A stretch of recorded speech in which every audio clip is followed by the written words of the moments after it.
Good morning friends, मैं विशाल आर्य career maker academy की YouTube channel पर आपका हार्दिक स्वागत करता हूं। जैसे कि हम अपनी एग्ज़ाम की तैयारी धीरे धीरे आगे बढ़ा रहे हैं और दिल्ली पुलिस कांस्टेबल का जो एग्ज़ाम है वो दिसंबर में फाइनल हो चुका है। उसके एग्ज़ाम की प्रिपरेशन के लिए आपको पता ही है कि current affair, mathematics, reasoning and computer के पोर्शन की आपको तैयारी अच्छी प्रकार से करनी है। उसी कड़ी को आगे जोड़ते हुए हम आज पढ़ने चाहेंगे शून्यांकों की संख्या।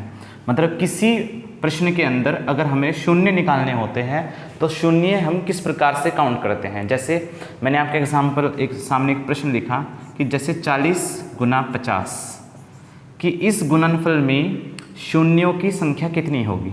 तो हम कुछ इस प्रकार से करेंगे कि 2 जीरो तो यहाँ पर है ही, ये तो लगा ही ली हमने, तो हम 4 की गुना 5 में करेंगे, 4 पंजे 20। तो हम बता सकते हैं कि इस गुणनफल में जो शून्यों की संख्या होगी वो 3 होगी। लेकिन अलग अलग प्रश्न में अलग अलग तरीके से इन चीज़ों को काउंट किया जाता है। ध्यान से देखना, अगर हमें किसी प्रश्न में नंबर ऑफ ज़ीरोज़ या शून्यों की संख्या बतानी होती है तो एक्चुअल में मुझे 2 की पावर n इंटू 5 की पावर n का प्रयोग करना होता है। 2 की पावर n और 5 की पावर n का मतलब क्या होता है, याद रखेंगे। हमेशा जो जीरो बनती है वो 2 और 5 के गुणनफल से बनती है। तो 2 और 5 के गुणनफल से अगर कभी जीरो बनती है तो याद रखिए हमेशा 2 और 5 के नंबर गुणनफल से अगर कभी जीरो बनेगी आपके प्रश्न के अंदर तो हमेशा जो दोनों में जिसकी पावर कम होती है, 2 में और 5 में जिसकी पावर कम होगी, जिसकी जो पावर है वो कम होगी, जिसकी पावर कम होगी, जिसकी पावर कम होगी वही उतने ही गुणनफल में जीरो आएंगे। सपोज करिए 2 की पावर 40 है इंटू 5 की पावर 20 है, ठीक है। तो हमें ये बताना है इस गुणनफल में जीरो कितनी होंगी। तो इस गुणनफल में जो दोनों की पावर है उस पावर के अकॉर्डिंग हम बता सकते हैं कि नंबर ऑफ जीरोस जो होगी वो 20 होंगे। अब एग्ज़ाम में बिल्कुल इस प्रकार से सीधे सीधे सवाल नहीं पूछे जाते, वो पूछे किस प्रकार से जाते हैं वो मैं आपको बताता हूँ कि पेपर में ये एग्ज़ाम में प्रश्न किस प्रकार से बन सकते हैं। नज़रें सामने रखें और एक एक प्रश्न को अच्छी प्रकार से देखते चलें। जैसे मैंने आपके सामने लिखा कि, और पहले ये समझते हैं, चलो 2 और 5 से जीरो में कम और ज़्यादा का मतलब क्या होता है। जैसे अगर मैं आपके सामने लिखूँ 2 गुना 5 और 2 गुना 5 होते हैं हमारे सामने 10। और अगर सपोज करें अभी इसमें 2 की भी पावर 1 है, 5 की भी पावर 1 है, तो हम नॉर्मल बता सकते हैं क्योंकि दोनों पावर इक्वल हैं तो जो नंबर ऑफ जीरोज होगी वो 1 होगी। लेकिन अगर मैं इसको ही थोड़ा सा बढ़ाऊँ, जैसे मैंने किया 2 गुना 2 गुना 5, इसका मतलब अभी एक्चुअल में यहाँ पर 2 की पावर तो 2 है और 5 की पावर 1 है। तो आप भी देखेंगे जो दोनों में कम है वही जीरो आ रही होगी गुणनफल के अंत में। जैसे 2 दूनी 4, 4 पंजे 20, तो 20 में जो जीरो आएगी वो कितनी आएगी, क्योंकि दोनों में पावर कितनी कम, किसकी कम है, 5 की। सपोज करो मैं दोनों में मैं 5 को 1 और 5 देता हूँ, 5 दे देता हूँ। यहाँ पे लिखा मैंने 2 की पावर 2 गुना 5 की पावर 2, और 2 की पावर 2 गुना 5 की पावर 2 में आप देखेंगे दोनों की पावर बराबर है तो आपको पता है नंबर ऑफ जीरोस 2 होंगी। अगर आप वैसे भी चेक करें तो 5 पंजो 25 और 25 का 100, तो जो हमारे पास जो जीरो आई वो कितनी आई, 2 आई। सपोज करें मैंने इसे लिखा 2 गुना 2 गुना 2 गुना 5 गुना 5 गुना 5, मैंने यहाँ पे लिख दिया, ये हो गया आपके पास 2 की पावर 2 गुना 5 की पावर 3। अब अगर हम चेक करें ये हो गया 125 और 125 का हो गया मेरे पास 500। तो अगर आप चेक करें दोनों में जो कम है वो 2 है तो मेरे पास जो नंबर ऑफ जीरोस आई वो कितनी आई, 500। इस ट्रायल से हमें ये पता चला कि जो नंबर ऑफ जीरोस डिपेंड होती हैं वो 2 की पावर पर और 5 की पावर पर होती हैं। दोनों में जो भी कम है वही नंबर ऑफ जीरोस हो जाती हैं। तो दोनों में जो कम है वो 1 है तो 1 जीरो, दोनों में बराबर हैं तो 2 जीरो, दोनों में जो कम है उतने ही जीरो। इस माध्यम से हम बता पाए कि 2 की जो जीरो होती है वो 2 की पावर पर और 5 की पावर पर आधारित होती है। आगे हम चलते हैं। सपोज करिए हमारे सामने एक छोटा सा प्रश्न दिखा गया जिसमें मैंने आपके सामने लिखा 125 इंटू 87 इंटू 19 इंटू 73 इंटू 64, ठीक, के गुणनफल में शून्यों की संख्या बताइए कि गुणनफल में शून्यों की संख्या बताइए। तो अगर मुझे इसके गुणनफल में शून्यों की संख्या बतानी है तो आपको पता है कि जो नंबर ऑफ जीरोस होती है वो डिपेंड होती है 2 की पावर पर और 5 की पावर पर। अगर 2 की पावर और 5 की पावर पर डिपेंड है 0, तो ये देखिए इसमें 2 की पावर कितनी है और 5 की पावर कितनी है।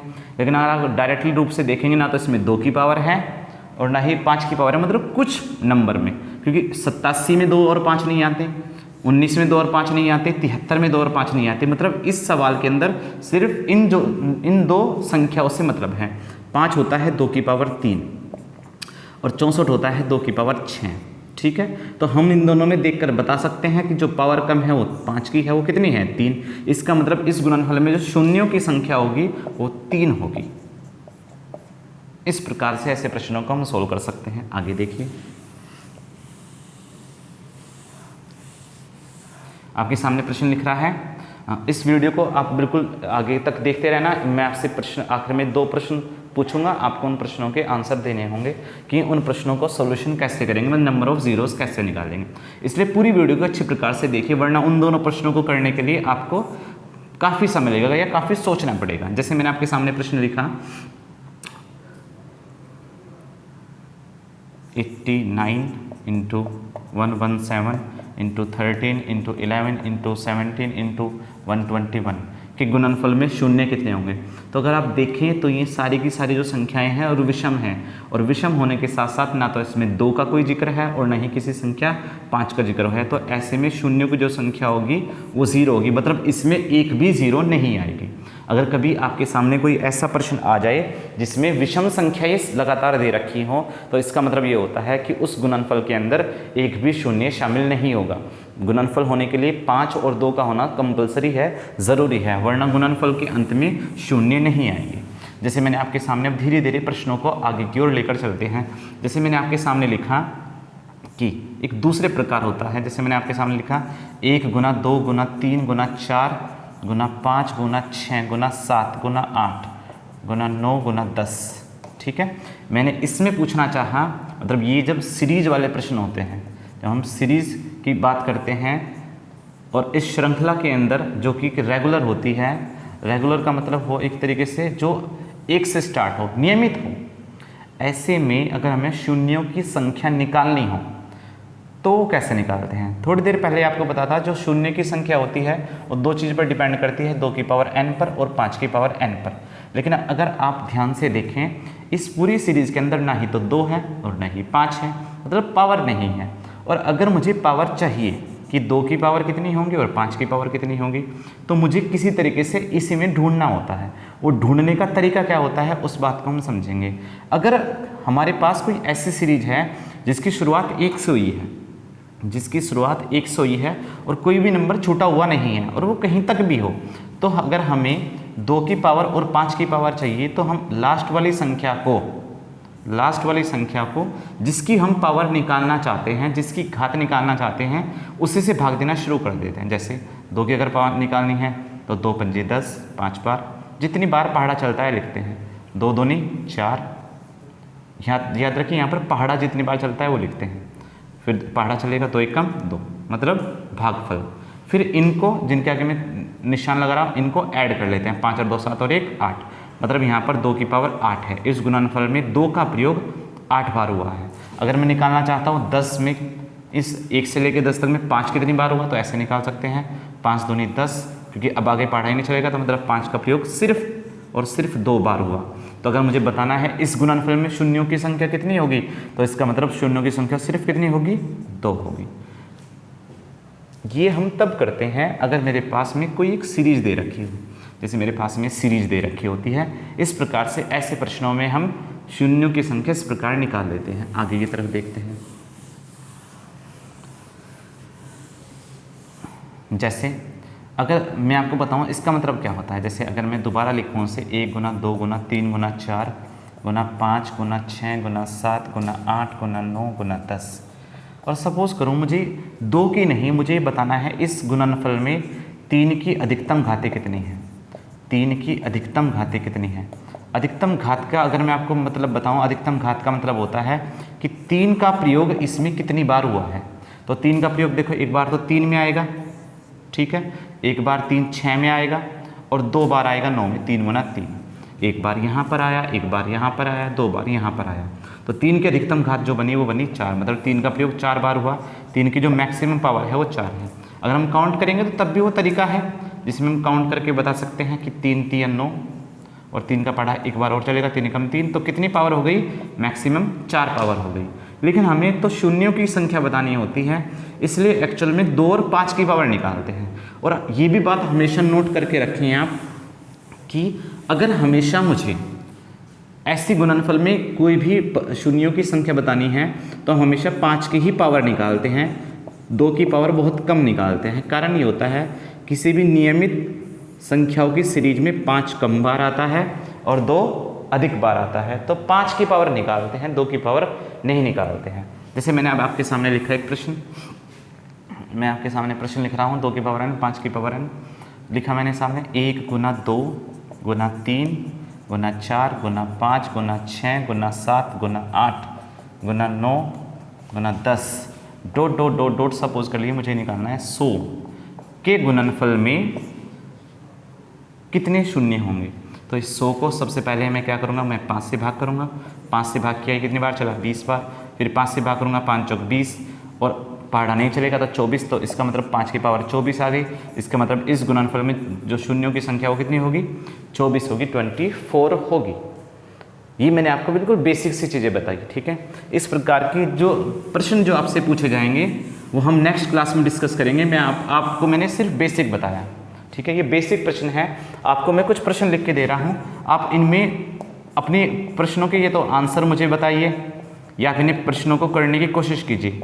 इन प्रश्नों के जो सॉल्यूशन हैं वो इससे अगले क्लास में मैं आपको डीपली और बहुत अच्छे प्रश्न यूपीएसआई के लिए, दिल्ली कांस्टेबल के लिए, ग्रुप डी के लिए है, एनटीपीसी के लिए, ये किसी भी एग्जाम के लिए जो भी कि कॉम्पिटिटिव लेवल का होते हैं उसमें प्रश्न ऐसे पूछे जाते हैं। जैसे मैंने आपके सामने लिखा 10 गुना 20 गुना 30 गुना 40 गुना 50 dot dot dot dot dot dot 1000, ठीक है। ये बताना है इसमें शून्यों की संख्या कितनी होगी। प्रश्न नंबर 2 ये लिख रहा है 5 गुना 10 गुना 15 गुना 20 dot dot dot dot dot dot dot 500 में शून्यों की संख्या कितनी होगी। आपके सामने लिख रहा है 2 गुना 4 गुना 6 गुना 8 गुना 10 गुना 12 dot dot dot dot dot dot 200 में शून्यों की संख्या कितनी होगी। मैंने आपके सामने लिखा 5 की पावर 1, 5 की पावर 1, चलो दूसरा कर 1 की पावर 1 गुना 2 की पावर 2 गुना 3 की पावर 3 गुना 4 की पावर 4 गुना 5 की power 5 dot dot dot dot dot 10 की पावर 10 में शून्यों की संख्या कितनी होगी। एक और प्रश्न हम करते हैं। मैंने आपके सामने लिखा, इनमें आपको शून्यों की संख्या निकालनी है, थोड़ा सोचना पड़ेगा आपको चीज़ों के करने के लिए और बेहतर आपके प्रश्न के आंसर निकल कर आएंगे। आप मुझे इसी वीडियो के कमेंट बॉक्स में इन प्रश्नों के आंसर दे सकते हैं। जैसे मैंने आपके सामने लिखा कि 1000 की पावर 5000 प्लस 1000 की पावर 1000 प्लस है में शून्यों की संख्या कितनी होगी। इन प्रश्नों के आंसर आप मुझे YouTube के कमेंट बॉक्स में दे सकते हैं। Thank you so much. आप इन प्रश्नों को हल करें, मैंने आपको बेसिक चीज़ें बताई हैं उसका यूज़ करें और इस वीडियो को लाइक एंड सब्सक्राइब करें। एक बार अगर आप इन प्रश्नों को अच्छे प्रकार से देखना चाहते हैं तो देख सकते हैं। Thank you.